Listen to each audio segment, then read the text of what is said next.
Vamos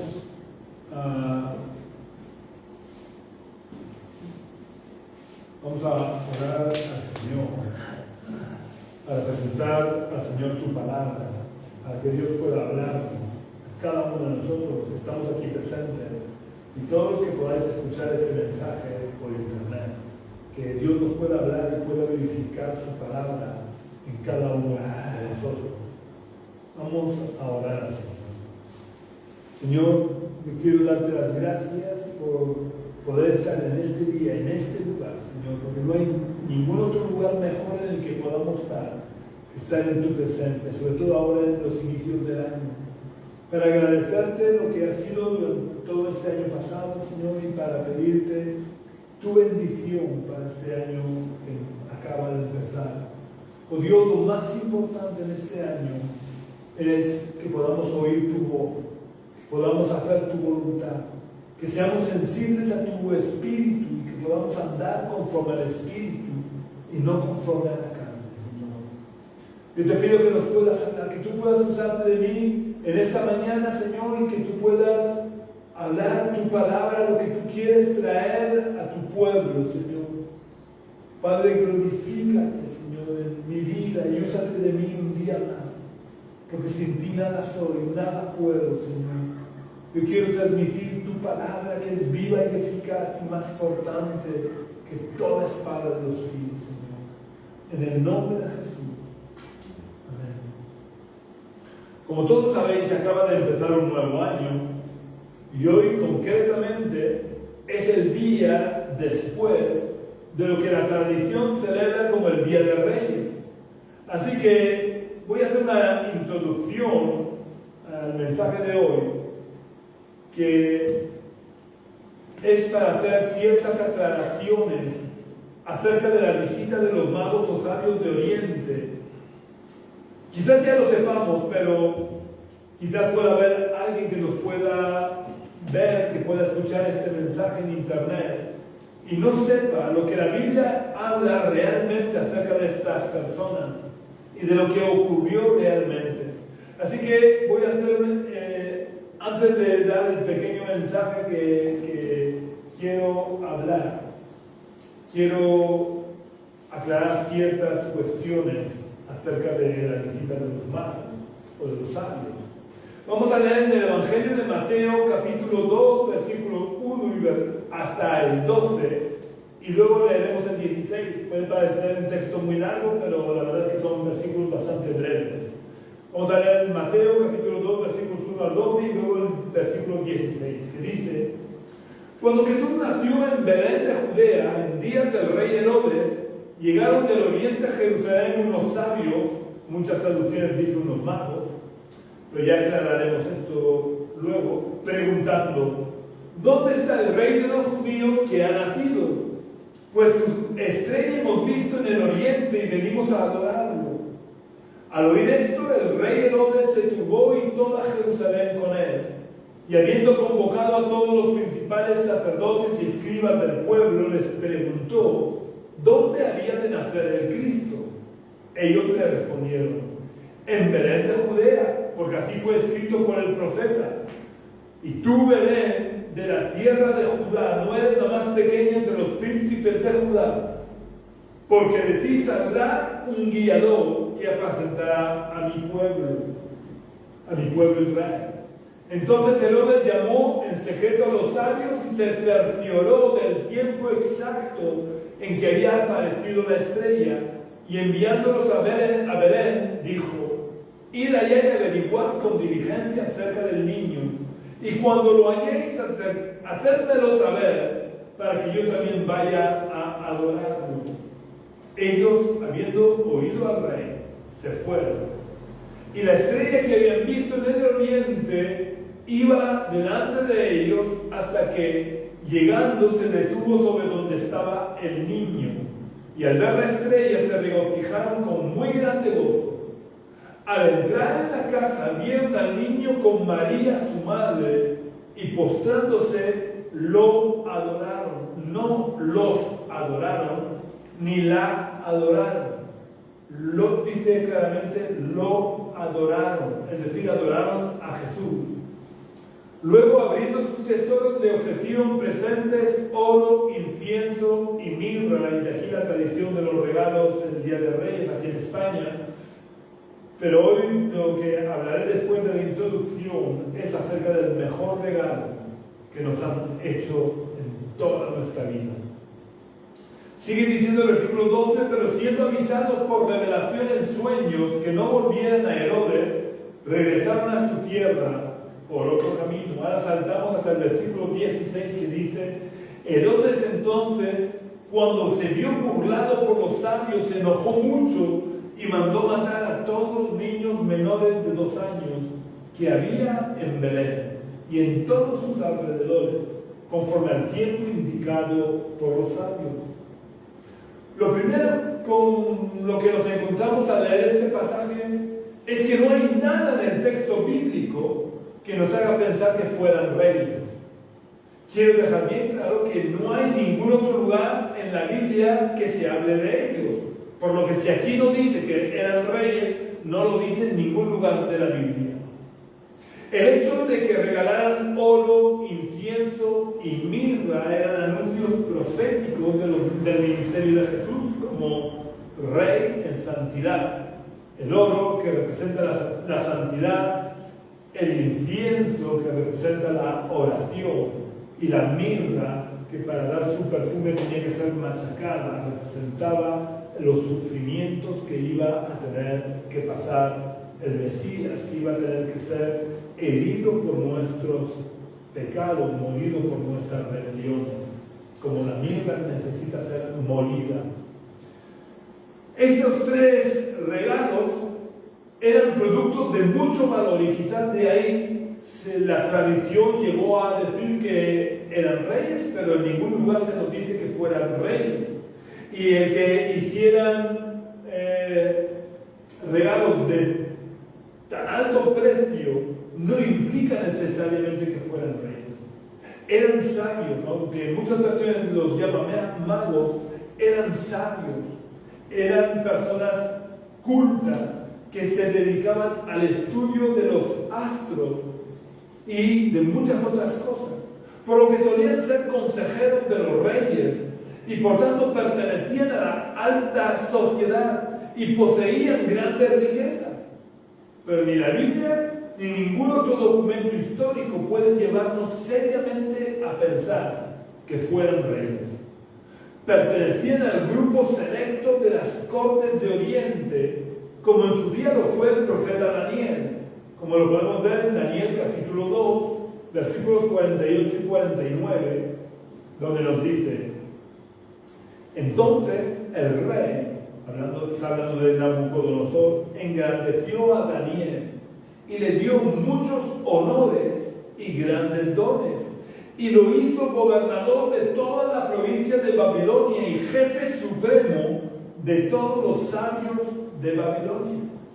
Daniel solicitó y obtuvo del rey que pusieran sobre los negocios de la provincia de Babilonia a Sadrach, Mesach y Abednego, y Daniel estaba en la corte del rey. En otras traducciones también habla de que lo hizo el rey, lo hizo jefe supremo de todos los magos, porque en aquella época no había diferenciación entre los magos y los que eran sabios de verdad. Y sabemos que Daniel no era mago, era un siervo de Dios. La segunda cuestión es lo que estoy comentando, de que si eran magos o solo sabios, como dice la traducción en la que estoy leyendo. Esta traducción no los llama magos, sino sabios. Y es que en la antigüedad, como os decía, aquellos que destacaban en el estudio de los astros, ya fueran astrólogos o astrónomos, se les llamaba magos, al igual que a los médicos y a los otros estudiosos.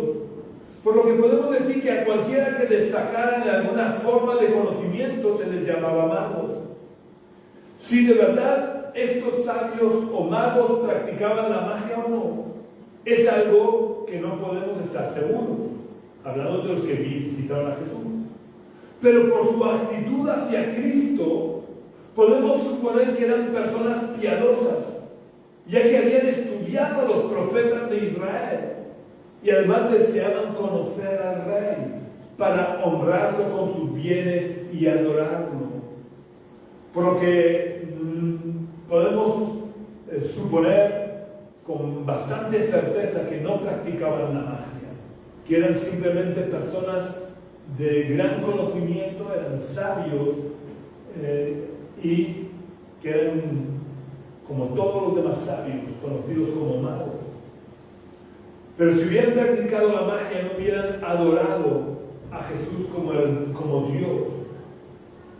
Es probable que estos hombres fueran judíos o amigos de los judíos que quedaron en Babilonia como consecuencia de las deportaciones producidas en tiempos de Nabucodonosor, y que por haberse acomodado en Babilonia no quisieran volver a la tierra de Israel después de su restauración. Además, a Daniel lo hicieron jefe de los sabios o magos en Babilonia, como hemos leído en Daniel 2:48. Y como os digo, evidentemente Daniel no practicaba la magia, sino que practicaba una relación personal con Dios, quien le dotaba y le hacía destacar en sabiduría. La tercera aclaración que quiero hacer es si eran verdaderamente tres los sabios que vinieron a adorarle desde Oriente. Como hemos leído en el Evangelio de Mateo, no se dice nada de la cantidad de sabios que pudieron visitar a Jesús.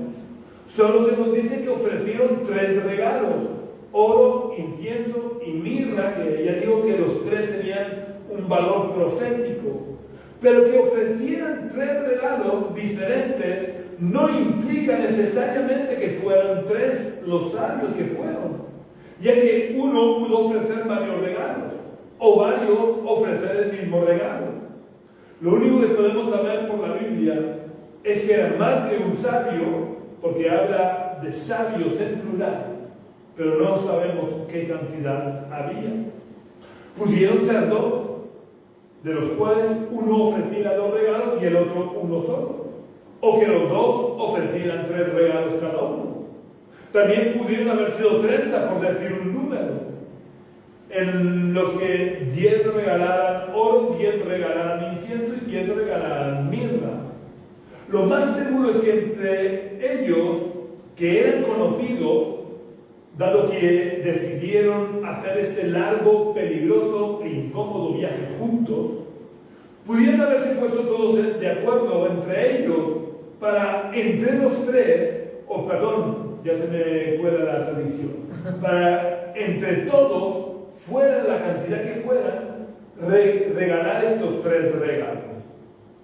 Lo único que tenemos absolutamente claro en la Biblia es que no se especifica cuántos sabios fueron. Aunque la tradición más antigua, según yo he leído, no sé la fiabilidad, pero dicen que la tradición más antigua dice que eran 12. Y esto concuerda bastante con el hecho histórico de que hacer un largo y peligroso viaje, 3 personas y unos pocos pajes, no era lo más adecuado. Como mínimo viajarían grupos de 12 personas con sus sirvientes, criados, dado que eran de la alta sociedad. La cuarta cuestión en la que nos vamos a detener brevemente es en cuanto a los nombres Melchor, Gaspar y Baltasar. Evidentemente estos 3 nombres no están en la Biblia, ya que la Biblia ni siquiera especifica que fueran 3. Estos nombres son relativamente recientes en la antigüedad. No existe ningún indicio que pueda hacernos suponer cómo se llamaban los sabios que fueron a visitar a Jesús. Y para terminar esta introducción, quiero resaltar el hecho de que cuando los sabios llegaron a ver a Jesús, Jesús ya no estaba en el pesebre, como en la mayoría de estampitas. Vamos a volver a leer en Mateo 2, versículos 9 al 11. Dice, Mateo 2, 9 al 11 dice: ellos, habiendo oído al rey, se fueron, y la estrella que habían visto en el oriente iba delante de ellos hasta que, llegando, se detuvo donde estaba el niño. Y al ver la estrella se regocijaron con muy grande gozo.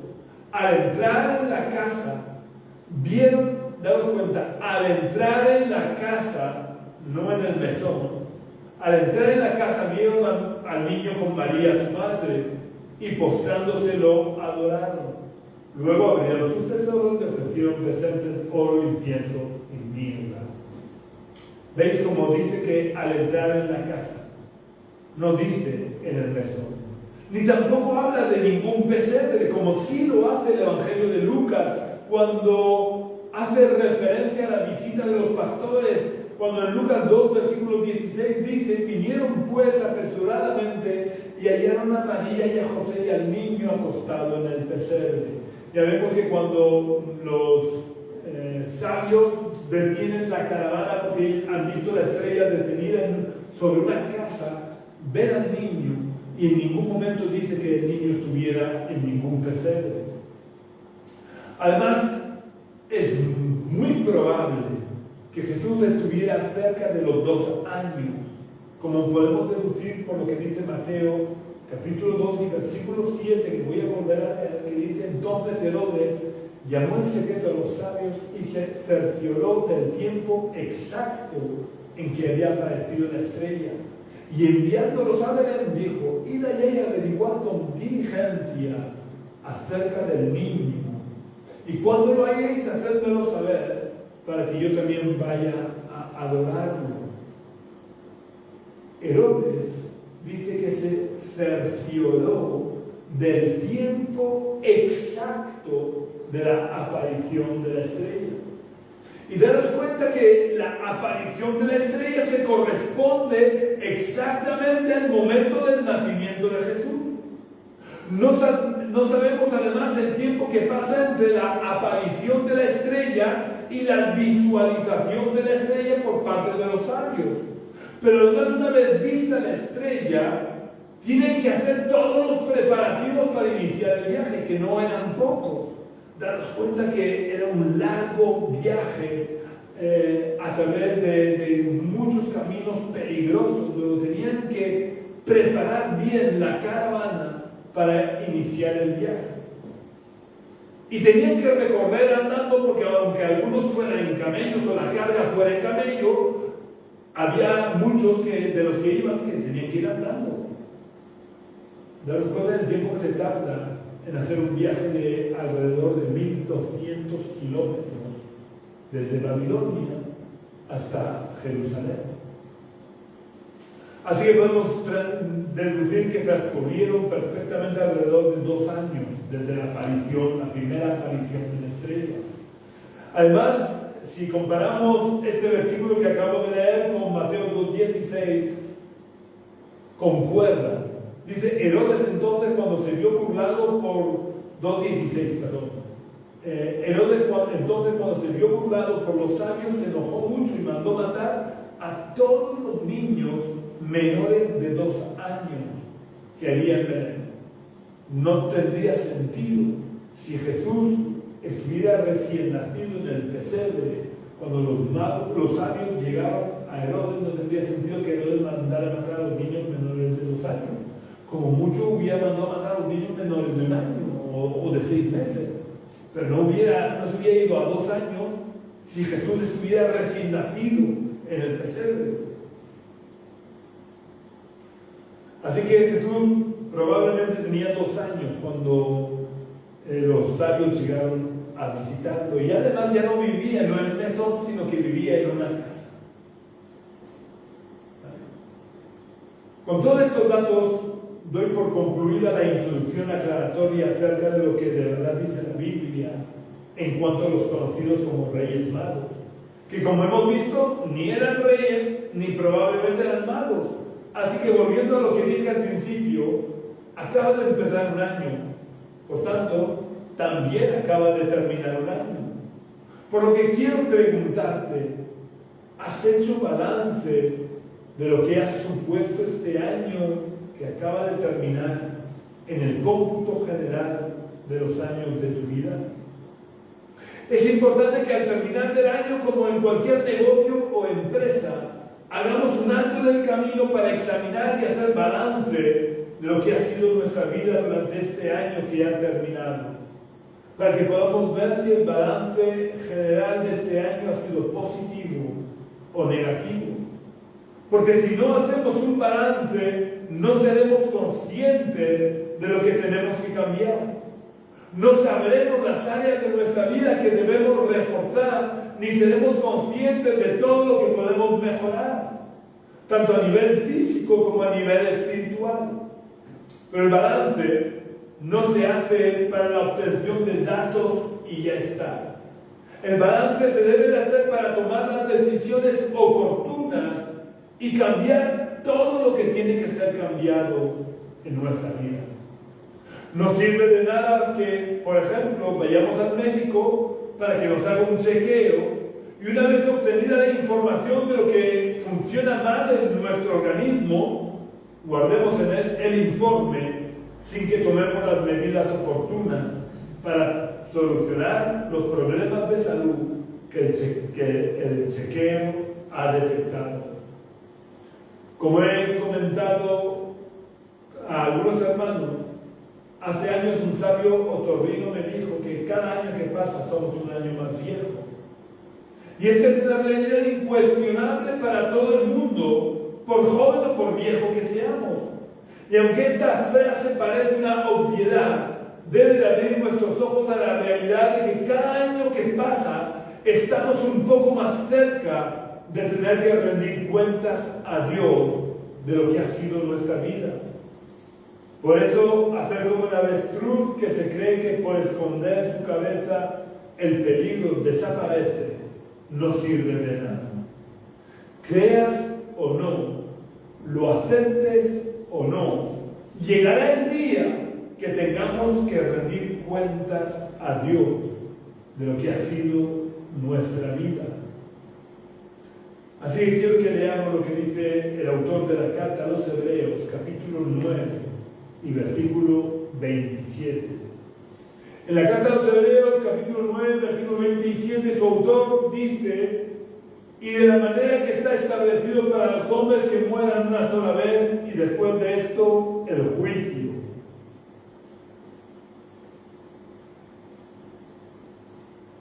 Esta es una ley, como la ley de la gravedad. Tanto si creo en ella como si no, se cumple siempre. Por más que yo niegue la realidad de la ley de la gravedad existe y se cumple. Por más que repita una y otra vez que la ley de la gravedad no existe, si me tiro por la ventana de un séptimo piso, mi cuerpo será atraído por la tierra y acabaré estrellándome contra el suelo con un resultado fatal para mí.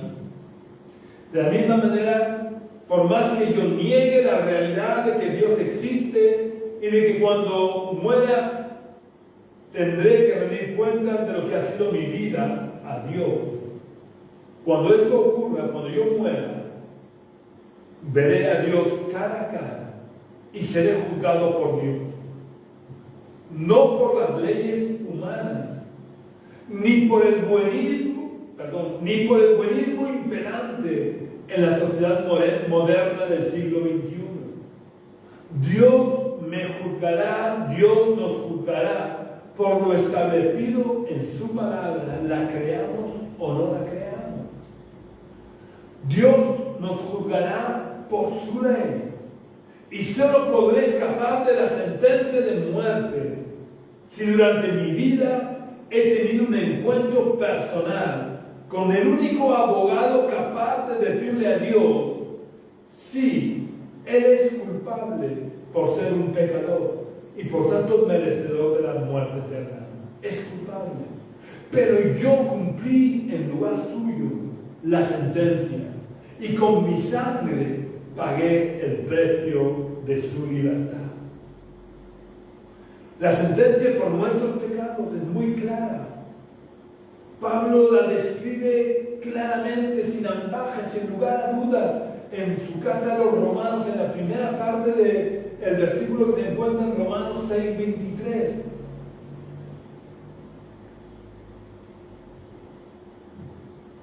En esa primera parte del versículo, el apóstol Pablo dice: porque la paga del pecado es muerte. No hay lugar a dudas. Ni la sentencia contiene ninguna ambigüedad, ni se da a diferentes interpretaciones.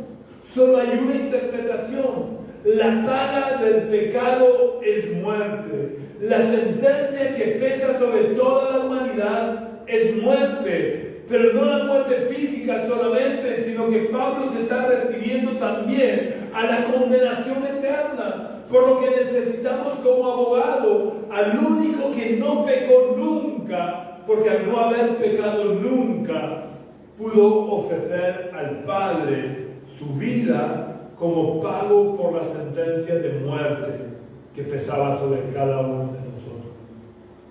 Llegando a este punto, me gusta recordar y enfatizar que Cristo es el único que pudo ofrecer su vida como pago y cumplimiento de la sentencia de muerte que pesaba sobre nosotros, porque es el único que a lo largo de su vida no pecó nunca, por lo que su muerte no se debió al cumplimiento de la sentencia por culpa de su pecado, dado que no había pecado, sino que su muerte se debió a que Él voluntariamente ofreció su vida como pago en cumplimiento de la sentencia que pesaba sobre cada uno de nosotros como consecuencia de nuestros pecados.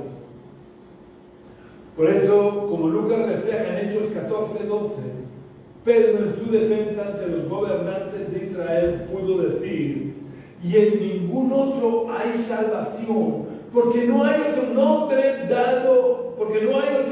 bajo el cielo dado a los hombres en quien podamos ser salvos. No hay otro nombre bajo el cielo, porque todos los hombres hemos pecado. Jesús es el único que no cometió pecado. Que nadie se engañe, ni Mahoma o Mohamed, ni Buda, ninguna religión, ni ninguna iglesia te puede salvar. Nosotros tampoco te podemos salvar. Por eso yo no te estoy ofreciendo esta iglesia como medio para la salvación. No te estoy hablando de esta iglesia. Te estoy hablando del que pagó el precio por tus pecados, del que murió injustamente en la cruz porque no había cometido pecado y ofreció su vida en sacrificio por tus pecados.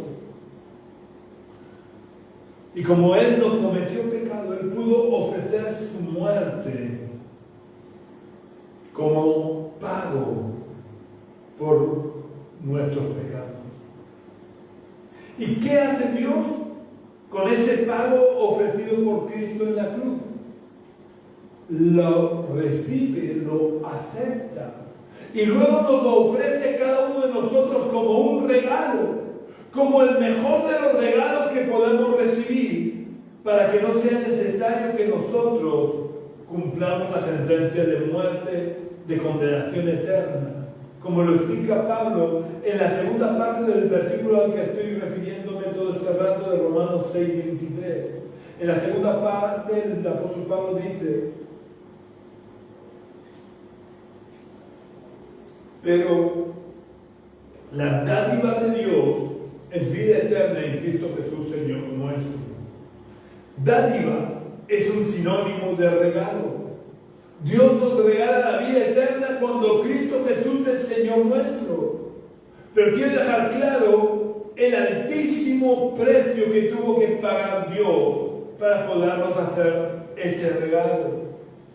Porque si no lo tenemos claro, si no tenemos claro el alto precio que pagó Dios para ofrecernos este regalo, podemos llegar a menospreciar o minusvalorar el regalo que Dios nos ofrece.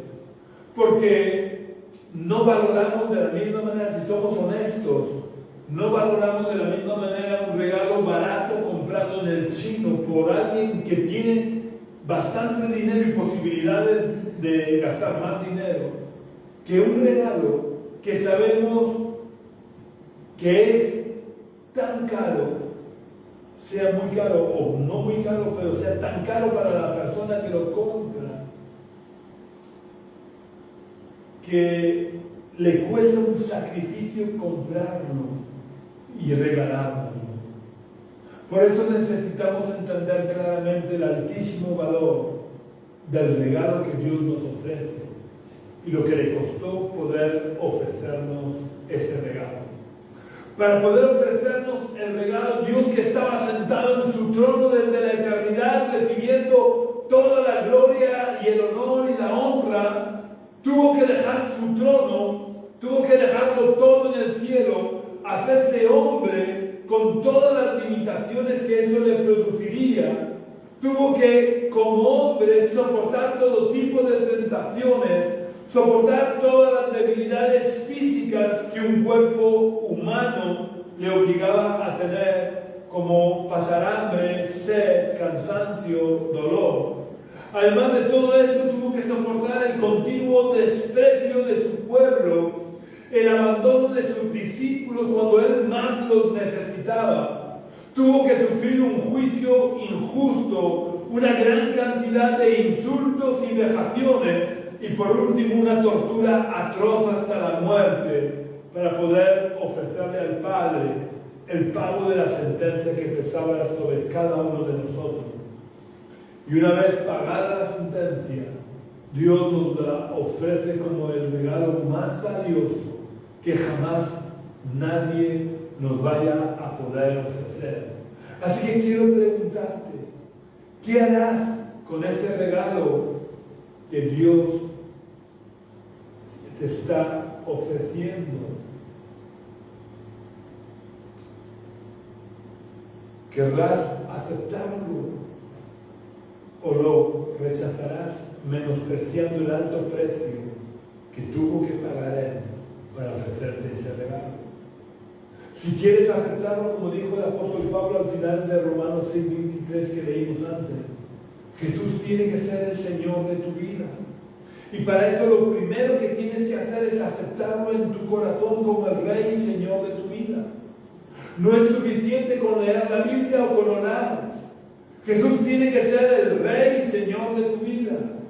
Así que si quieres aceptar a Jesús en tu corazón, este es un buen momento para invitarlo a entrar en tu corazón. No lo dejes para mañana, mañana tal vez sea demasiado tarde. Porque como dijo Pablo, hoy es el día de salvación. Por lo que yo te invito a ti a que repitas la oración que voy a hacer. Así que, si no te importa, cierra tus ojos y repite la oración si quieres aceptar a Jesús en tu corazón. Señor, yo quiero darte las gracias por el regalo que me ofreces. Yo quiero aceptar ese regalo. Quiero aceptar a Jesús en mi corazón. Te abro, Señor Jesús, las puertas de mi corazón. Te invito a que tú entres y que te sientes en el trono de mi vida. Te pido que tú perdones todos mis pecados. Te pido que me limpies de toda maldad. Oh Dios, yo reconozco que por mí mismo no me puedo salvar. Reconozco que te necesito para poder escapar de la condenación eterna. Por eso te pido que tú te sientes en el trono de mi corazón y a partir de hoy tú seas el Rey y Señor de mi vida. Yo viva por y para ti, cumpliendo tus propósitos en mi vida, Señor. En el nombre de Jesús te lo pido todo y te doy las gracias. Amén. Si has hecho la oración, no dejes de buscar una iglesia donde se predique la verdad del Evangelio y no tradiciones humanas, y te unas a ellos. Porque todos somos miembros de un cuerpo, la iglesia, y los miembros del cuerpo no podemos vivir aislados como llaneros solitarios. Pero si no has hecho hoy la oración, no dejes de aceptar a Jesús en tu corazón. No dejes de aceptar el mejor regalo que nadie te ha ofrecido jamás, y de arrepentirte de tus pecados. Porque como te acabo de decir, tal vez mañana sea demasiado tarde. Muy importante también, todos los que habéis escuchado este mensaje, que lo podáis compartir en vuestras redes sociales para que el Evangelio pueda extenderse lo más posible. Un abrazo muy fuerte para todos y cada uno de vosotros. Ya sabéis que si queréis contactar con nosotros podéis venir a la calle Río Júcar, número 19, bajo, del barrio de los Dolores de Cartagena, los domingos a las 11 de la mañana. También puedes contactar conmigo por teléfono a través del teléfono que figura en la página de Facebook de la Iglesia Génesis. Preferiblemente llámame por las tardes, o puedes visitar nuestra web, que es iglesiagenesis.jindofree.com. Iglesia Génesis se escribe tal cual suena, todo junto, sin acentos, sin mayúsculas, Jindofree, deletreado JINDOFREE.com. Un abrazo muy fuerte y que tengas una semana muy bendecida y un comienzo de año y un año entero muy bendecido en el nombre del Señor. Amén.